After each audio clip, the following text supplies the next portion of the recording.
She said, "Even if I'm out all night, I'm not required to explain where I've been." I responded, "All right, then neither am I." The following day, I made a choice about a job offer I had received from overseas, one I had already planned to turn down. Instead, I accepted it. Without telling her, I left. A year later, we crossed paths unexpectedly.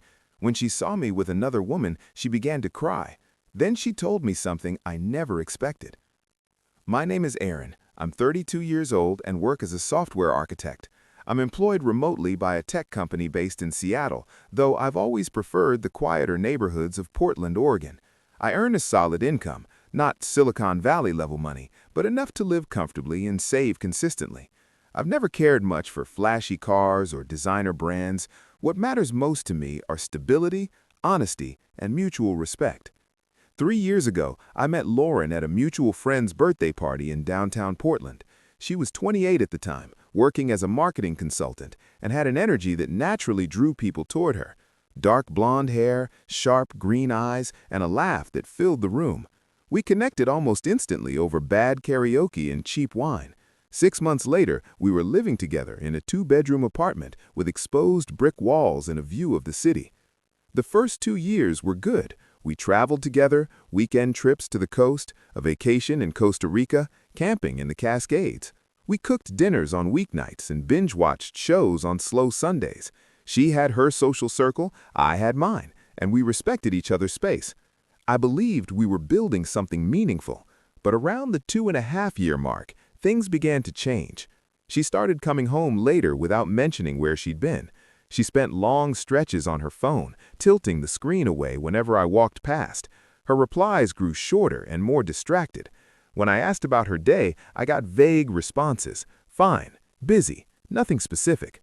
At first, I didn't dwell on it. Everyone deserves privacy. I gave her the benefit of the doubt, because that's what you do when you care about someone. Then came the night that shifted everything. Update 1. It was a Thursday in late September. I remember clearly because I had a major presentation the next morning for a potential client, a Fortune 500 company that could have meant a huge contract for our firm. Around 6 p.m., Lauren texted to say she was going out for drinks with coworkers at a new bar downtown. "Cool, have fun, be safe," I replied. "Will do, don't wait up," she sent back. By 11 p.m., I was in bed, half asleep, my laptop next to me as I reviewed notes one last time. That's when I noticed she still wasn't home. I checked my phone, no new messages. I sent a quick text, "Hey, you okay?" No response. I assumed maybe her phone battery had died. I tried to sleep, but something didn't feel right. Midnight passed, then 1 a.m., then 2 a.m. By 3 a.m., I was fully awake, pacing the living room, genuinely concerned. This wasn't normal for her. I called twice. Both times it went straight to voicemail. I left a short message, just asking her to call me back. I texted her friends, Kelsey, Amanda, and Beth, but no one replied. The silence was unsettling. I briefly considered calling hospitals, but that felt extreme. I sat on the couch, staring at the door, running through worst-case scenarios in my head. She finally walked in at 4:47 a.m. Her makeup was smudged, dark streaks beneath her eyes. Her hair was messy, partially fallen from the bun she'd left with. She smelled of alcohol, cigarette smoke, and cologne that wasn't mine. "Where were you?" I asked, standing up and trying to keep my voice calm. She kicked off her heels, letting them hit the hardwood floor, barely looking at me. "Out." "Out where? I've been calling you for hours. I was about to contact the police." She sighed, as if I were a nuisance. "Aaron, I'm an adult. I don't need to check in every 5 minutes." "Check in," I said, feeling the tension rise. "You were gone all night. You didn't answer once. I thought something happened to you. I was scared." She walked past me toward the bedroom, unsteady on her feet. "I was with friends. We lost track of time. It's not a big deal." I followed her down the hallway. "Not a big deal? You couldn't send a single message. Do you realize how worried I was?" She turned around in the doorway, and that's when I saw it. Irritation, maybe even contempt, something distant and cold. "Even if I stay out all night, I'm not obligated to explain where I am." The words hit hard. I stood there, stunned. "What did you just say?" "You heard me," she replied, removing her earrings. I'm not your property. I don't owe you a detailed report of my life. We're partners, not a parent and a child. Something shifted in me, not anger, but a calm clarity. I nodded slowly. Okay, I said, then added, neither am I. She paused, looked like she might argue, then shrugged. Fine. She went into the bathroom and shut the door. I returned to the living room and sat on the couch, staring at the wall until sunrise. Update 2. The next morning, I delivered my presentation on zero sleep and pure adrenaline. It went flawlessly. I answered every question and left the room confident we'd secure the contract. My boss congratulated me, but my thoughts were elsewhere. I kept replaying Lauren's words, her tone, the look that made me feel like an inconvenience. When I got home around 2 p.m., Lauren was gone. A note on the counter said she had client meetings all afternoon. I sat down and opened my email. There it was, the message I'd been avoiding for 3 weeks. A company based in Dublin, Ireland, had offered me a senior software architect role. The offer included a 40% salary increase, full relocation support, stock options, and work on advanced projects. They'd contacted me through LinkedIn, flown me out for interviews in September, and sent the formal offer a week later. I had been planning to decline the offer because of Lauren, because I believed we were building a future together. I stared at the email, thinking about the woman who had just told me she didn't owe me any explanations. Then I clicked reply and typed, I accept your offer. When do I start? They responded within the hour. My start date was November 1st. For the next few weeks, I didn't tell Lauren anything. I went through the routine, came home, made dinner, sat beside her watching TV. She barely seemed to notice. She was constantly on her phone, frequently out with friends or working late. Some nights she came home at 1 or 2 a.m., slipped into bed without a word, and left again before I woke up. I began preparing quietly. I packed things in stages, taking boxes to my friend Trevor's garage during lunch breaks. I sold my car privately, moved money into a separate account, updated my mailing address, canceled subscriptions, my gym membership, everything connected to Portland. If she doesn't respect you, you don't owe her anything, Trevor said one night over beers. You tried. She checked out. That's on her. I just feel like I'm running away, I admitted. You're not running away. You're moving towards something better. On October 29th, I called the landlord and paid my share of the rent through the end of the year, plus an extra month. On October 30th, while Lauren was out for brunch, something that now stretched to 6 hours, I packed the rest of my belongings. I left my keys on the kitchen counter with a check covering 2 months' rent. No note, no explanation. The next morning, I boarded a flight to Dublin at 6 a.m. Update 3. The first few months in Dublin felt unreal. New city, new job, new routines. I focused on work, learning systems, meeting my team, and proving myself. On weekends, I explored the city, walked along the River Liffey, visited Trinity College, had Guinness in Temple Bar, and took trips to the Cliffs of Moher in Galway. I joined a football league and started running along the coast each morning. I felt lighter, as if I'd let go of a weight I hadn't realized I was carrying. Lauren tried to contact me. The texts started 2 days after I left. Aaron, where are you? Seriously, where did you go? Your stuff is gone. Are you really ghosting me? This is immature. Call me. Then came the calls, dozens during the first month. I never answered. I'd watch my phone light up with her name, a photo from Costa Rica of us smiling on a beach, and let it ring until it stopped. By Christmas, the calls slowed. By January, they ended. Around March, I met someone new. Her name was Siobhan, pronounced Siobhan, as she corrected me after I got it wrong 3 times.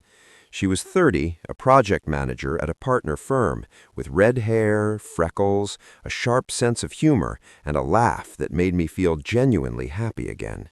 We met at a networking event, bonded over the lack of good Mexican food in Dublin, and went out for drinks.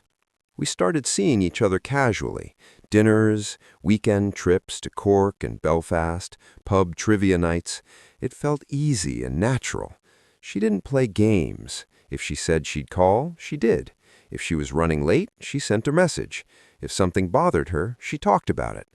The contrast to my previous relationship was clear. By August, we were serious. My career was going well, my personal life was stable, and I felt like myself again. Then, my company sent me to a conference in San Francisco. Siobhan flew out to join me for the last few days. We planned to explore the city and try as much food as possible. I assumed it was fine. Portland was about 600 miles north. The chances felt low. On our final night, I took Siobhan to an upscale Italian restaurant in North Beach. The place was elegant, low lighting, exposed brick, soft jazz in the background. We were laughing, waiting for appetizers, when I saw her. Lauren was standing near the host stand with two other women, scanning the room. Our eyes met. For a moment, neither of us moved. Then she walked toward me, weaving between tables. "Aaron?" I set my wineglass down. "Lauren."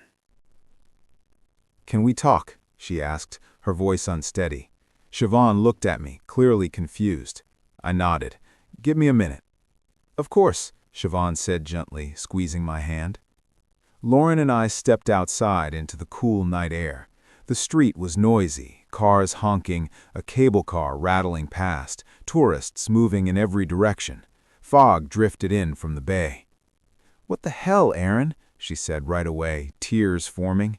"You just left, no explanation. One day you were there, and the next you were gone." "I could say the same thing to you," I replied evenly. "You checked out months before I left. That's not fair, is it? You stayed out all night. You told me you didn't owe me explanations. You treated me like I was controlling just for caring." She wiped at her eyes, smearing her mascara. "I was dealing with something. I didn't know how to talk to you about it. So you stayed out until 5 in the morning, ignored my calls, and made me feel like I didn't matter." She opened her mouth, then closed it, looking down. When she looked up again, tears were running freely. "I was pregnant." Everything froze. My heart started pounding. "What?" "I was pregnant, Aaron," she said, her voice breaking. "That night I came home late. I had just found out. I took 3 tests at work. I was scared. I didn't know what to do. I went to my friend Kelsey's place. We talked all night. I drank too much. I smoked. I made bad choices because I was panicking. I should have told you, but I couldn't find the words." My thoughts raced. What happened? Her face fell apart. "I lost it. 2 weeks after you left, I was alone, bleeding, terrified. I went to the ER by myself. I tried calling you. I needed you, and you were gone." The weight of it hit me hard.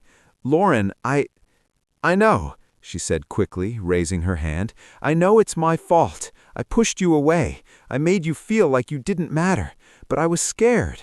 Scared of what having a baby would mean, of whether you'd even want it. We never talked about kids. My mom got pregnant young, and my dad left. I think I convinced myself you'd do the same, so I pushed you away first." We stood there as people passed around us. Through the window, I could see Siobhan sitting at our table. "Why didn't you tell me that night?" I asked quietly. She shook her head, tears falling. "I don't know. I thought you'd be angry or try to control the decision. I wasn't thinking clearly. I was terrified. I handled everything wrong." I let out a slow breath. "I'm sorry you went through that alone. I truly am. But you made choices, Lauren. You chose not to trust me. You chose not to let me in." She nodded. "I know, and I lost you because of it." She glanced toward the window. "She seems nice." "She is. She's good." Lauren gave a small, sad smile. "You deserve that. You always deserved better than how I treated you." She wiped her face. "I've been in therapy for 6 months. I'm trying to understand why I sabotage myself. I'm on antidepressants. I moved to Austin to be closer to my sister. I'm trying to do better." "I'm glad you're getting help," I said honestly. "Thank you. She took a shaky breath. "I should let you go. I just needed you to know the truth." "I understand, and I'm sorry for how things ended. We both made mistakes." "Goodbye, Aaron." "Goodbye, Lauren." She went back inside, gathered her friends, and left. I stayed there another minute, feeling numb, sad, and relieved all at once. Final update. 2 days later, I flew back to Dublin. Siobhan and I talked through everything on the flight, an honest conversation about my past, about Lauren, and about what happened. She listened without judgment, held my hand, and never made me feel guilty. That was one of the moments I knew she was different. Lauren and I exchanged a few emails afterward. She apologized again, shared more about her therapy, and said she was doing better, new job, living near her sister, rebuilding her life. I told her I was glad and hoped she found happiness. We both understood there was no going back. 6 months later, I proposed to Siobhan at the cliffs of Moher. She said yes before I even finished the question. We're planning a small wedding in Galway next spring, just close friends and family. My life is good now, genuinely good. I live in a city I love. I'm engaged to a woman who communicates, who trusts me, who lets me in instead of pushing me away. I don't wake up anxious. I don't question where I stand. I still think about Lauren sometimes, usually late at night. I wonder if things could have been different if we'd communicated better, if she had trusted me. But I also know some relationships are meant to teach you what you won't accept, not what you will. I don't regret leaving. I regret how it happened. I wish I'd tried one more time. I wish she'd trusted me with the truth. But I don't regret choosing myself when it became clear she had already chosen to keep me at a distance. Sometimes the strongest choice you can make is walking away from someone who won't meet you halfway.